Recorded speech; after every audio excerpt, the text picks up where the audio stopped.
किसी ने क्या खूब कहा है कि हम जिंदगी में उस दिन बड़े हो जाएंगे जिस दिन अपने आंसू पहुंचकर फिर से खुद से खड़े हो जाएंगे। नमस्कार दोस्तों, मैं हूं सोनी उपाध्याय। फिर से लेके आई हूं आपको एक छोटी सी स्टोरी। ये स्टोरी है एक गांव की। एक बार गांव वालों से किसी बात को लेकर इंद्रदेव बहुत नाराज हो गए और नाराज होकर उन्होंने गांव वालों से कहा कि अब इस गांव में 12 वर्ष तक बरसात नहीं होगी। जब इंद्रदेव ने गांव वालों को ऐसा बोला तो सभी गांव वाले परेशान हो गए, क्योंकि बरसात के बिना फसल नहीं होती और फसल के बिना उनको रोजी रोटी कहाँ से मिलती, क्योंकि उनका जरिया ही था ये। अब गांव वाले बहुत ज्यादा दुखी हो गए और उन्होंने बार बार इंद्रदेव को मनाने की कोशिश की। जब बहुत ज्यादा उन्होंने इंद्रदेव को मनाने की कोशिश की, तब इंद्रदेव ने गांव वालों से कहा कि मैं तुम्हें एक उपाय बता सकता हूँ। गांव वाले ने कहा, वो क्या उपाय है? तब इंद्रदेव बोले कि तुम शिव जी को मनाओ। जब तक शिव जी का डमरू नहीं बजेगा तब तक तुम्हारे गांव में बरसात नहीं होगी। उधर इंद्रदेव जी शिव जी के पास गए और उन्होंने बताया कि मैं किसी बात को लेकर गांव वालों से नाराज हो गया हूँ, तो मैंने गांव वालों से ये बोला है कि जब तक आपका डमरू नहीं बजेगा तब तक बरसात नहीं होगी। तो तुम्हें डमरू नहीं बजाना है, तुम्हें 12 साल बाद ही डमरू बजाना है। यहाँ पर शिव जी की और इंद्रदेव की बात खत्म हो जाती है। अब जब गांव वाले बहुत ज्यादा भक्ति करने लग जाते हैं शिव जी को मनाने के लिए, तब शिव जी गांव वालों को दर्शन दे देते हैं और फिर गांव वाले शिव जी को बताते हैं कि हमें ये बोला गया है, इंद्रदेव जी ने ये बोला है कि जब तक आपका डमरू नहीं बजेगा तब तक बरसात नहीं होगी।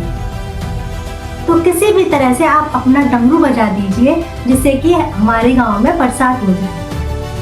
शिव जी कहते हैं डमरू तो 12 साल बाद ही बजेगा।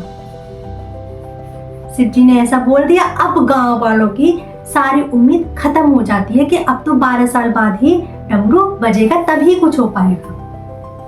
उसके बाद सारे किसान जो भी होते हैं वो अपने घर पर रहने लगते हैं, खेती बाड़ी छोड़ देते हैं, वो खेत पर भी जाना छोड़ देते हैं, क्योंकि उनको लगता था कि अब जब डमरू नहीं बजेगा तो बरसात भी नहीं होगी, तो क्या ही करेंगे वो वहां जाके। लेकिन उस गांव में एक किसान ऐसा होता है जो अपनी उम्मीद नहीं छोड़ता है। वो नियम से सुबह उठता है, खेत पर जाता है, हल चलाता है, बीज बोता है, जितने भी काम उसके करने के होते हैं जो कि वो पहले किया करता था वो रेगुलर करता है। और जो और गांव वाले होते हैं वो उसको देखकर उसकी हंसी बनाते हैं कि तुम क्या कर रहे हो, बरसात तो वैसे भी नहीं होगी, तो तुम क्यों जाते हो खेत पर, तुम क्या करते हो, घर पर रहा करो हमारी तरह। तो किसान कहता है कि मैं अपना कार्य निरंतर इसलिए कर रहा हूँ जिससे कि मैं खेती करना ना भूल जाऊं, क्योंकि अभ्यास हर चीज के लिए जरूरी होता है। तो मैं इसीलिए जाता हूँ खेत पर कि मैं खेती करना ना भूल जाऊं। अब क्या होता है कि ये जो दोनों बीचों का संवाद होता है, उस किसान का और गांव वालों का, ये बहसबाजी डिबेट ये डेली चलती है, क्योंकि जो गांव वाले होते हैं उसको डिमोटिवेट करते हैं, उसको बोलते हैं कि तुम हमारी तरह रहो, तुम सुबह सुबह क्यों उठते हो, क्यों मेहनत करते हो। और वो एक ही जवाब देता है कि मैं अभ्यास नहीं करूंगा तो मैं सारी चीज भूल जाऊंगा, हो सकता है मैं खेती करना ही भूल जाऊं कि खेती कैसे होती है। एक बार पार्वती जी इन दोनों के बीच की बातें सुन रही थी और बातें सुनकर वो शिव जी के पास जाती है और शिव जी से कहती हैं कि आज मैंने गांव वालों के बीच की बातें सुनी।